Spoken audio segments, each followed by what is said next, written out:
तो दोस्तों, क्योंकि सास भी कभी बहू थी सीरियल के आज के एपिसोड की शुरुआत सुभाष से होती है, जो करण से कहता है कि वो लोग होटल में शिफ्ट हो जाएंगे और शांति निकेतन में रुकने की जरूरत नहीं है। लेकिन करण साफ कहता है कि इसकी कोई जरूरत नहीं है, घर में सबके रहने का इंतजाम हो जाएगा। और सुभाष से कहता है कि तुम लोग यहीं रहोगे, यहां तक कि वो अपना रूम भी उसको देने की बात करता है। इसके बाद करण सिद्धार्थ से कहता है कि वो रौनक के साथ जाकर शिफ्ट हो जाए। वहीं दीदी भाई के लिए वो नीचे गेस्ट रूम में रहने की व्यवस्था करने को कहता है, क्योंकि चोट की वजह से वो सीढ़ियां नहीं चढ़ सकती। तभी तृप्ति भी कहती है कि दीदी भाई के कमरे में ही किसी कोने में उसके लिए गद्दा लगा दिया जाए, वो वहीं पर सो जाएगी। लेकिन तृप्ति यही नहीं रुकती, वो पहले तुलसी की तरफ देखती है और फिर जानबूझकर दीदी भाई से शांति निकेतन के परिवार की तारीफ करने लग जाती है। वो कहती है कि दीदी भाई को सिद्धार्थ की चॉइस को लेकर जो शक था, अब वो दूर हो जाना चाहिए, क्योंकि जिस परिवार में उसके बेटे की शादी होने जा रही है वो परिवार बहुत अच्छा है। इसके बाद तृप्ति पूरे परिवार से कहती है कि सच में उनका दिल बहुत बड़ा है और उन्होंने उसका दिल जीत लिया है। फिर वो बातों बातों में तंज कसती है कि वैसे तो आजकल लोग सिर्फ दिल तोड़ना और दूसरों की फीलिंग्स के साथ खेलना जानते हैं। इसके बाद तृप्ति सीधे तुलसी के पास आती है और उसकी तारीफ करते हुए उसको गले लगा लेती है और कहती है कि उसका दिल बहुत बड़ा है। लेकिन उसी बीच धीरे से वो पुरानी बात याद दिलाती है। वो तुलसी को याद दिलाती है कि क्या कहा था उसने, कि शांति निकेतन में आना तो दूर, यहाँ आने का सपना भी तृप्ति ना देखे। लेकिन आज वही तृप्ति शांति निकेतन में रहने आ चुकी है। तृप्ति साफ कहती है कि उसने अपना सपना हकीकत में बदल दिया है। उसकी चाल सामने है और अब अगली चाल तुलसी की बारी है। अगर तुलसी कोई चाल चल सकती है तो चल दे, वरना तृप्ति की तरफ से ये चेक एंड मेट है। इतना बोलकर तृप्ति वहां से चली जाती है।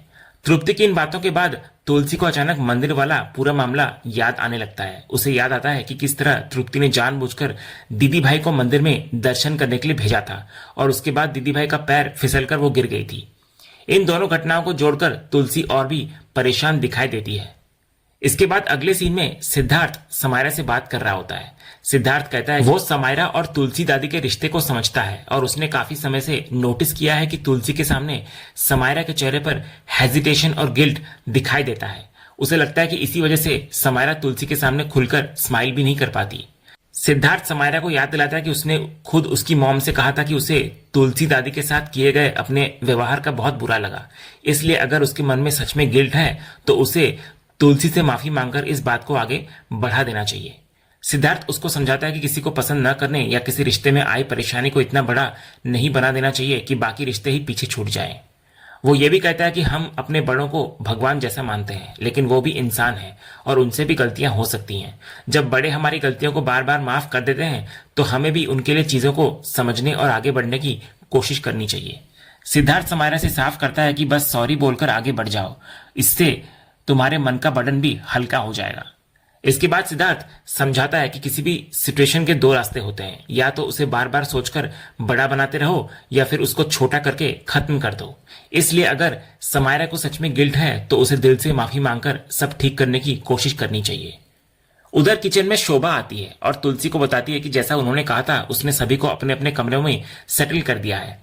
दीदी भाई को दवाई भी दे दी है, लेकिन उनके पैर में अभी भी काफी दर्द और तकलीफ है। यह सुनकर तुलसी एक चौंकाने वाली बात कहती है कि दीदी भाई गिरी नहीं है, बल्कि उन्हें गिराया गया है। शोभा यह सुनकर हैरान नजर आती है और तुलसी से उसका मतलब पूछती है। तो तुलसी कहती है, क्या उससे सच में लगता है कि तृप्ति के अंदर अचानक भगवान के दर्शन करने की आस्था जाग गई थी?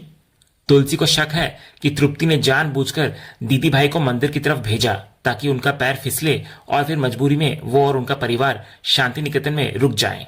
शोभा को अब समझ आ जाता है कि तृप्ति को लेकर तुलसी का शक सही था। वो बिल्कुल नहीं बदली है और उसने कितनी चालाकी से इस घर में रहने का रास्ता बना लिया है। शोभा कहती है कि इसका मतलब तृप्ति किसी बहुत बड़े मकसद से यहाँ पर आई है और उसके इरादे बिल्कुल भी ठीक नहीं है। तुलसी भी कहती है कि तृप्ति की फितरत कभी बदलने नहीं वाली, बस अभी ये पता नहीं कि वो आखिर किस मकसद से आई है, लेकिन इतना तय है कि वो कुछ न कुछ जरूर करेगी। शोभा कहती है कि अब पूरे परिवार को तृप्ति से बहुत संभल कर रहना पड़ेगा। तुलसी भी उसे सावधान करती है कि तृप्ति को कोई मौका नहीं देना है, क्योंकि छोटी सी छोटी गलती भी आगे चलकर बहुत महंगी पड़ सकती है, इसलिए घर के हर मेंबर को सतर्क रहना होगा। इसके बाद तुलसी शोभा को गर्म पानी देती है और कहती है कि काकी को गर्म पानी चाहिए था, इसलिए जाकर वो उन्हें दे आए। तो शोभा वहां से चली जाती है। इसके बाद सिद्धार्थ इधर समायरा को तुलसी के पास लेकर आता है और उसे तुलसी से बात करने के लिए कहता है। तो समायरा अकेली तुलसी के सामने आती है। तुलसी उसको देखकर पूछती है क्या उसे कुछ चाहिए, लेकिन समायरा कहती है कि वो तुलसी से माफी मांगने आई है। वो अपने किए पर बहुत शर्मिंदा है। जब उसे कोई समझ नहीं पा रहा था तब तुलसी ने ही उसे समझा था। समायरा कहती है कि उसने कई बार सोचा था कि तुलसी के पास जाकर बात करे और सॉरी कहे, लेकिन उसकी हिम्मत ही नहीं हुई। और आज भी वो यहाँ पर सिद्धार्थ की वजह से आ पाई है, क्योंकि सिद्ध ने उसको समझाया कि उसे खुद तुलसी के पास जाकर सीधे बात करनी चाहिए और माफी मांगनी चाहिए। समायरा ये भी स्वीकार करती है कि तुलसी ने उस पर विश्वास किया था, लेकिन उसने उनका विश्वास तोड़ दिया, इसलिए शायद चीजें इतनी आसानी से ठीक ना हो। फिर भी वो दिल से सॉरी और थैंक यू कहना चाहती है। इसके बाद समायरा अपने और सिद्धार्थ के रिश्ते की बात भी करती है। वो कहती है कि दोनों एक दूसरे से बहुत प्यार करते हैं और एक दूसरे के बिना नहीं रह सकते। वो ये भी साफ करती है कि उसने खुद को नुकसान पहुंचाने की बात जानबूझकर नहीं करी थी। उस समय वो इतनी परेशान थी कि उसे समझ नहीं आ रहा था कि वो क्या करे। इतना बोलकर समायरा फिर तुलसी से माफी मांगती है। अब तुलसी उसे एक जरूरी बात समझाती है। वो कहती है कि समायरा अब इतनी बड़ी हो चुकी है कि शादी का फैसला ले रही है, इसलिए उसे उसकी बात सुनने का हौसला भी रखना होगा अभी जो वो कहने जा रही है। तुलसी उसको समझाती है कि अपने माँ बाप के सामने ये कहना बहुत आसान होता है कि वो मर जाएगी या अपनी जान ले लेगी, लेकिन कभी उसने सोचा है कि ऐसी बात सुनकर उसके माँ बाप पर क्या गुजरती है। तुलसी करण की हालत का जिक्र करती है। वो कहती है कि करण पूरी दुनिया के सामने चट्टान की तरह खड़ा रहता है, लेकिन जैसे उसे लगा कि उसकी बेटी अपनी जान दे सकती है, वो अंदर से टूट गया। नंदिनी भी दुनिया से लड़ सकती है, लेकिन अपनी बेटी के सामने उसकी सारी हिम्मत टूट जाती है। तुलसी समायरा को समझाती है कि बच्चों के लिए ऐसी बातें कह देना आसान होता है, लेकिन माँ बाप के लिए ये कितना मुश्किल होता है इसका अंदाजा लगाना चाहिए। तुलसी कहती है कि 9 महीने तक बच्चे को कोख में रखना, अपने खून से उसे जन्म देना और फिर एक एक दिन उसका हाथ पकड़कर उसे जिंदगी जीना सिखाना, तो माँ बाप अपनी पूरी लाइफ बच्चे के लिए लगा देते हैं और फिर एक दिन वही बच्चा बड़ा होकर अपनी लाइफ जीने लगता है। इसलिए ऐसे माँ बाप को अपनी बातों से इमोशनली ब्लैकमेल करना सही नहीं है। तुलसी साफ कहती है कि माँ बाप को ठेस पहुंचाकर किसी की शादी कभी सफल नहीं होती। हालांकि समायरा नई पीढ़ी की है, फिर भी वो खुद यहाँ आकर माफी मांग रही है, तो तुलसी को लगता है कि उसमें संस्कार हैं अभी भी। लेकिन वो समायरा से कहती है कि अगर उसे अपनी गलती का सच में एहसास है तो सिर्फ सॉरी कहना काफी नहीं होगा। उसे अपने परिवार को ये कॉन्फिडेंस देना होगा कि वो आगे जिंदगी में मजबूत रहेगी, अपना ध्यान रखेगी और अपने माँ बाप को दोबारा ऐसी स्थिति में नहीं डालेगी। तुलसी फिर समायरा से पूछती है कि उसने जो कुछ भी किया वो दोबारा ऐसा कभी ना करेगी, ऐसा वो प्रॉमिस करे, तब जाकर तुलसी उसे माफ कर पाएगी। तो समायरा तुलसी को प्रॉमिस करती है कि वो दोबारा कभी ऐसा नहीं करेगी। इसके बाद समायरा बोलती है कि अब जब तुलसी ने उसे माफ कर दिया है तो वो अपने होने वाले पति सिद्धार्थ को भी उससे मिलवाना चाहती है। वो सिद्धार्थ को फिर बुलाती है। सिद्धार्थ तुलसी के सामने हाथ जोड़कर कहता है कि जाने अनजाने में उससे कोई गलती हुई हो तो उसे माफ कर दिया जाए। समायरा और उसका रिश्ता तुलसी के आशीर्वाद के बिना अधूरा है, इसलिए वो सिर्फ उनका आशीर्वाद चाहता है।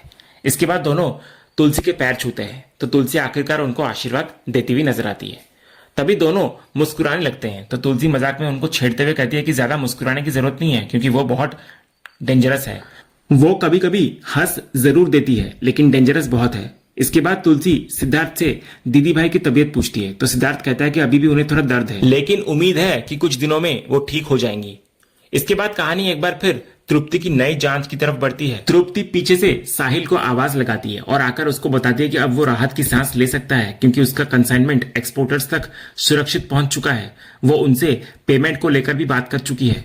साहिल को यह सुनकर राहत मिलती है और वो पेमेंट के बारे में पूछता है, तो तृप्ति कहती है कि पहले इन्वेंट्री का क्वालिटी कंट्रोल होगा, फिर कॉन्ट्रैक्ट के टर्म्स फाइनलाइज होंगे और उसके बाद फाइनल अप्रूवल होने पर 30 दिनों के अंदर पेमेंट आ जाएगा। तो साहिल खुश तो होता है, लेकिन उसे गौतम के पैसों की चिंता भी रहती है। वो साफ करता है कि इसमें गौतम का भी पैसा लगा है, इसलिए पेमेंट आते ही वो सबसे पहले गौतम के पैसे वापस करेगा। तृप्ति उसकी बात समझने की बात करती है, लेकिन साथ ही ये भी इशारा करती है कि पैसों के मामले में रिश्ते भी कभी कभी कमजोर पड़ जाते हैं, तो भाई क्या चीज है। तो साहिल इस बात का कोई जवाब नहीं देता और वहां से निकलने लगता है, लेकिन तृप्ति उसके पीछे जाती है और उससे एक और सवाल पूछती है। अब उसका निशाना बिजनेस नहीं बल्कि मिहिर वीरानी है। तृप्ति साहिल से पूछती है कि वो जब से यहाँ आई है लगभग परिवार के हर मेंबर से मिल चुकी है, लेकिन घर के सबसे बड़े मेंबर और head of the family Mihir ji कहीं दिखाई नहीं दिए। यहाँ तक कि समायरा की सगाई जैसे बड़े मौके पर भी वो अमेरिका से नहीं आए। तृप्ति कहती है कि उसने तुलसी से भी मिहिर के बारे में पूछा था, लेकिन वहां से सिर्फ इतना जवाब मिला कि वो बहुत बिजी हैं। तृप्ति को ये बात अजीब लगती है, क्योंकि फैमिली के लिए तो समय निकाला ही जा सकता है। वो साहिल से पूछती है कि क्या उसे इस बारे में कुछ पता है, तो साहिल बोल पड़ता है कि उसे मिहिर के बारे में कोई आइडिया नहीं है और वहां से वो निकल जाता है। अब तृप्ति के मन में शक और गहरा हो जाता है। वो मन ही मन तय करती है कि अगर साहिल कुछ बता नहीं रहा तो अब वो खुद इस मिस्ट्री का पता लगाएगी। तभी तृप्ति को पता चलता है कि गौतम भी उनकी बातचीत सुन रहा था। साहिल के जाने के बाद गौतम भी वहां से निकलने लगता है, लेकिन तृप्ति उसको रोक देती है।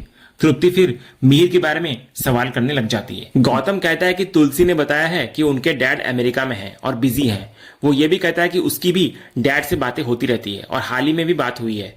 तो तृप्ति तुरंत पूछती है कि अगर बात होती रहती है तो फिर उसे ये सब इतना सस्पिशियस क्यों लग रहा है।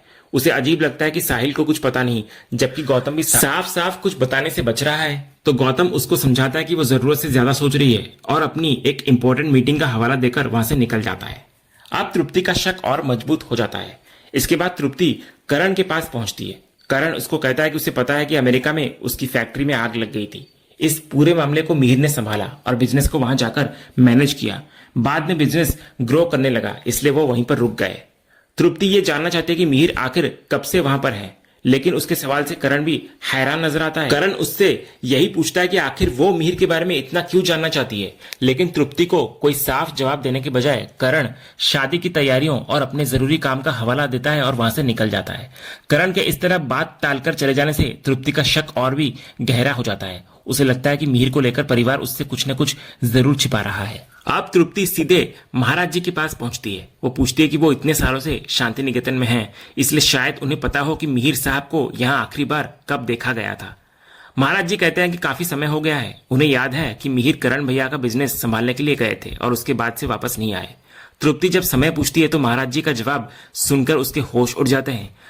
ये 1-2 साल की बात नहीं, बल्कि 8 से 10 साल हो चुके हैं। तो तृप्ति इस बात पर ज्यादा सवाल नहीं करती और महाराज जी से दीदी भाई के लिए उपमा बनाने को कहकर वहां से चली आती है। लेकिन अब उसके दिमाग में मिहिर को लेकर सवालों का तूफान उमड़ पड़ता है। उसे लगता है कि मिस्ट्री खत्म होने के बजाय और गहरी होती जा रही है। साहिल, गौतम, करण और अब महाराज जी, किसी के पास भी मिहिर को लेकर ऐसा जवाब नहीं है जिससे तृप्ति को संतुष्टि मिल सके। सबसे ज्यादा उसको तुलसी का व्यवहार परेशान कर रहा होता है। मिहिर का नाम आते ही तुलसी का वहां से हट जाना तृप्ति को बिल्कुल नॉर्मल नहीं लगता। अब तृप्ति के सामने सबसे बड़ा सवाल यही है कि अगर मिहिर वीरानी सच में 8 से 10 साल से शांति निकेतन वापस नहीं आए हैं तो आखिर इसकी असली वजह क्या है। अगले सीन में कहानी साहिल के बिजनेस डील की तरफ बढ़ती है, जहां सुभाष और तृप्ति का लॉयर कुछ जरूरी डॉक्यूमेंट्स लेकर आया हुआ होता है। साहिल सभी पेपर्स को ध्यान से एक एक करके देख रहा होता है। तभी लॉयर तृप्ति की तरफ देखता है और उसके इशारे के बाद साहिल को कहता है कि जिन जिन जगहों पर क्रॉस मार्क किया गया है वहीं उसे साइन करना है। साहिल जैसे ही डॉक्यूमेंट्स पर साइन करने वाला होता है तभी गौतम वहां आकर उसको रोक देता है। वो पहले साहिल से कंफर्म करता है कि उसने सारे पेपर्स ठीक से पढ़ लिए हैं या नहीं। तो साहिल के हाँ कहने के बाद गौतम खुद भी डॉक्यूमेंट्स को डबल चेक करने की बात करता है, क्योंकि किसी भी एग्रीमेंट पर साइन करने से पहले उसमें लिखी हर बात को अच्छी तरह समझना जरूरी है। साहिल डॉक्यूमेंट्स गौतम को देता है तो गौतम सुभाष से परमिशन लेकर पेपर्स पढ़ना शुरू करता है। तभी एक पेज पर उसकी नजर रुक जाती है। उसमें एक ऐसी कंडीशन लिखी होती है कि अगर किसी अनफॉर्सिन सिचुएशन की वजह से कंसाइनमेंट फेल होता है या एग्रीड टर्म्स के मुताबिक डिलीवरी नहीं हो पाती तो पेनल्टी लग सकती है। गौतम इस कंडीशन को लेकर सवाल करता है तो तृप्ति तुरंत बात को संभालते हुए कहती है कि ये एक स्टैंडर्ड कमर्शियल एग्रीमेंट है और ऐसे टर्म्स इस तरह के कॉन्ट्रैक्ट्स में होते ही हैं। वो ये भी याद दिलाती है कि कंसाइनमेंट पहले ही एक्सपोर्टर्स तक पहुंच चुका है, इसलिए इस कंडीशन को लेकर ज्यादा चिंता करने की जरूरत नहीं है। तो गौतम फिर साहिल से पूछता है कि उसने उसे इस कंडीशन के बारे में पहले क्यों नहीं बताया। तो साहिल कहता है कि वो बताने ही वाला था, लेकिन पहले सारी फॉर्मेलिटीज पूरी करना चाहता था। वो कहता है कि तृप्ति और सुभाष के साइन पहले ही हो चुके हैं और अब सिर्फ उसके साइंस बाकी हैं। जब गौतम को पता चलता है कि कंसाइनमेंट सुरक्षित पहुंच चुका है तो वो भी डॉक्यूमेंट्स को ठीक मानकर साहिल को साइन करने की अनुमति देता हुआ नजर आता है। इसके बाद साहिल एक एक करके सभी जरूरी पेपर्स पर साइन करने लगता है। सारे डॉक्यूमेंट्स कंप्लीट होते ही तृप्ति उसको बधाई देती है और उसका लॉयर वहां से फिर निकल जाता है। लेकिन तभी तृप्ति की नजर टेबल पर पड़े एक फोन पर जाती है। वो फोन को देखकर बहाना बनाती है कि शायद लॉयर अपना फोन भूल गया है और उसे वापस देने के लिए बाहर चली जाती है। घर के बाहर पहुंचकर तृप्ति लॉयर यानी मिस्टर राणा को रोकती है और उसको फोन देते हुए उससे असली सवाल करती है। वो कंफर्म करना चाहती है कि कंसाइनमेंट का काम उसने पर्सनली हैंडल किया था या नहीं और जो प्लान बनाया गया था सब उसी के मुताबिक आगे बढ़ रहा है या नहीं। तो मिस्टर राणा उसको यकीन दिलाता है कि सब कुछ बिल्कुल प्लान के मुताबिक हो रहा है। तो लॉयर के वहां से जाते ही तृप्ति के चेहरे पर एक संतुष्टि भरी मुस्कान आ जाती है। इससे साफ होता है कि डॉक्यूमेंट्स और कंसाइनमेंट को लेकर जो कुछ भी हो रहा था उसके पीछे तृप्ति की कोई अलग प्लानिंग चल रही है। तभी समायरा वहां आती है और तृप्ति को पूछती है कि क्या उसे किसी चीज की जरूरत थी। तो तृप्ति तुरंत अपना अंदाज बदलते हुए कहती है कि सब कुछ परफेक्ट है। वो शांति निकेतन की तारीफ करते हुए कहती है कि तुलसी दादी ने इस घर को इतने अच्छे से संभाल कर रखा है कि यहाँ आने वाले किसी गेस्ट को भी अपने घर जैसा ही फील होता है। इसके बाद तृप्ति समायरा को देखकर उसके और तुलसी के रिश्ते की भी तारीफ करती है और कहती है कि तुलसी उसे बहुत प्यार करती है और उन्होंने समायरा को भी बहुत अच्छे से संभाला है।